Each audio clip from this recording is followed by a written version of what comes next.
परमात्मा ने, कबीर जी ने आकर हमें ये मार्ग बताया कि जैसे तुम लकड़ी फूंकते हो, उसमें प्रदूषण 7 बराबर होता है, और इसमें प्रदूषण नाम मात्र सा होता है। रुई का प्रदूषण नहीं बन पाता।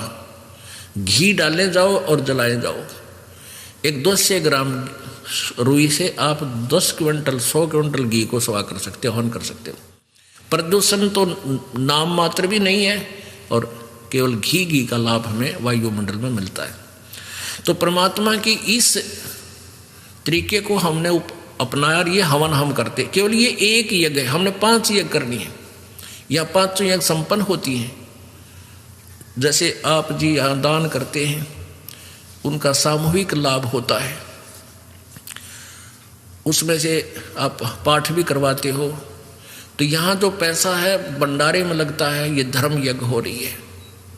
ये ऊपर शेड बना रखे हैं, पंखे चल रहे, ये धर्म यज्ञ हो रही है।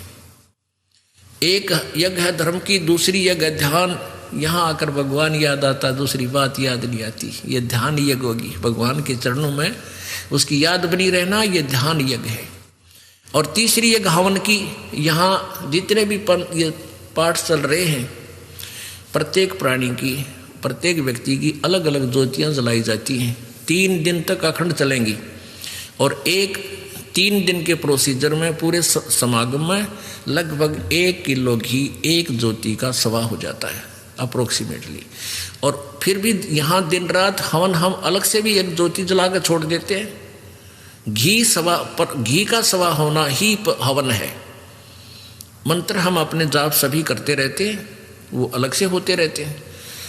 तो ऐसे हम दिन रात यहाँ अखंड ज्योति जलती हैं। जैसे जो पुण्यात्मा ज्योति हवन नहीं कर सकते घर पे, या और एक्स्ट्रा ज़रूरत है उनको ग्लूकोज चढ़ाने की, तो यहाँ ज्योति के लिए पैसा जमा करा देते हैं, हम उनका हवन यहाँ करते रहते, ज्योति चलती रहती।